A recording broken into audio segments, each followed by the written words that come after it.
So we're here. Yep, there's change for bills. Also, there was a sign telling us this was illegal. Oh, pink slime. That sounds appetizing. It's been Somebody out long. put together an amazing smear campaign on something that's pretty smearable.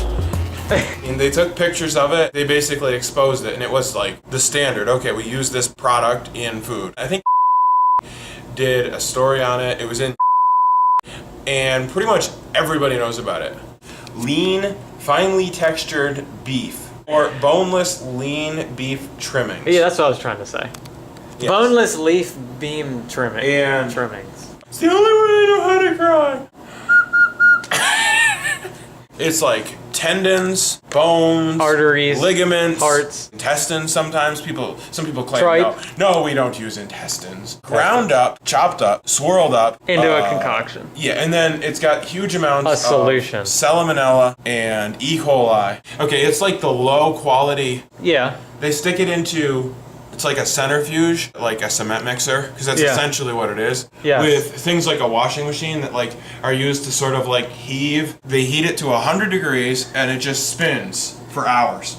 That's like the perfect place for bacteria like a breeding ground. You do not want stuff to be at that temperature just like festering. They call it mechanical separation. You should look up mechanical separation. That's one thing you should Google. You'll be very grossed out, but it's a thing that you need to do.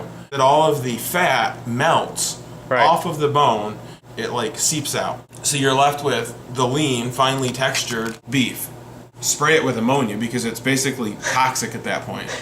They form it into pellets and they flash freeze it and then they ship it off. The factory that makes this was making like 9,000 pounds of this a day. The one like major producer of this had 4 plants operating.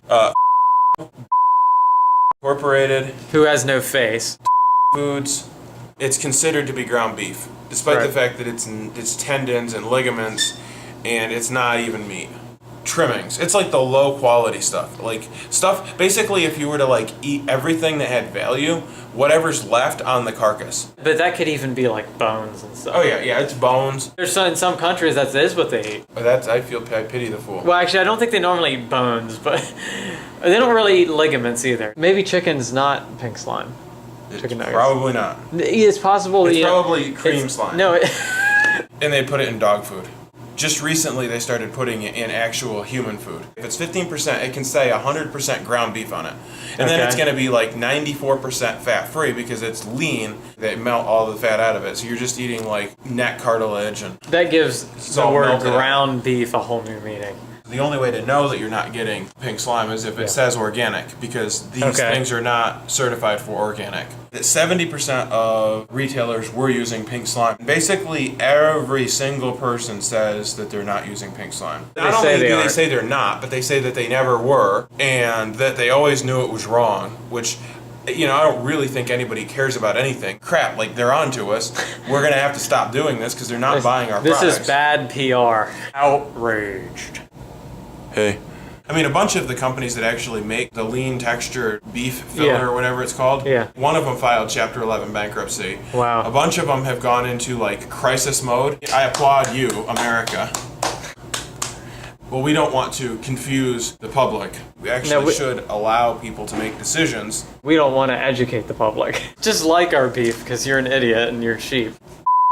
It's amazing, and he does a food revolution. We might censor his name if we don't feel like shouting out later. He basically made pink slime. He showed... Like on live television. Oh, yeah. And then he blended up the crap that was left over, sprayed it with ammonia. And then like beer battered and fried it. He added cornmeal and corn flour. You know, what do you think about that? And everyone's like, it's disgusting. All right, who wants to eat it? I'm hungry.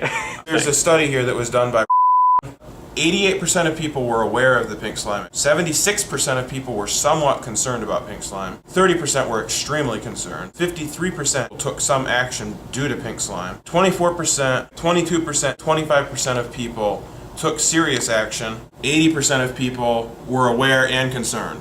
If you can get to those numbers, you will make changes. People are like, we don't think you should call it pink slime. We think you should call it highly lean textured beef. It's not a conspiracy. It's a thing that they're putting in product. When the public was outraged about it, it stopped happening. If we can get 75% of people to be slightly concerned about something, we apparently can affect the outcome. How we can do that is for you to subscribe to us, and we'll all eat amazing one day. It does not take very many phone calls to make a significant impact. Let's make a difference together, and the Fcast Show will lead the charge. There's nothing wrong with MSG. There's nothing wrong with high fructose corn syrup. Those are the two things that we want to mention in every video. Shout out to high fructose corn syrup. This is how you produce pink slime. It goes in here for days. It's okay, they do spray it with ammonia. We'll annotate it here. Shame on people that are so easily dissuaded. Like where I live. Now, I don't want people to know where I live. Just don't show them that road sign and it'll be fine. Okay, don't tell them that you live here. Yeah, film that guy over there. No, don't film that guy. Okay, there's a stop Which way am I sign. going? We're actually stopping. I don't even have sunglasses, dude. I can't.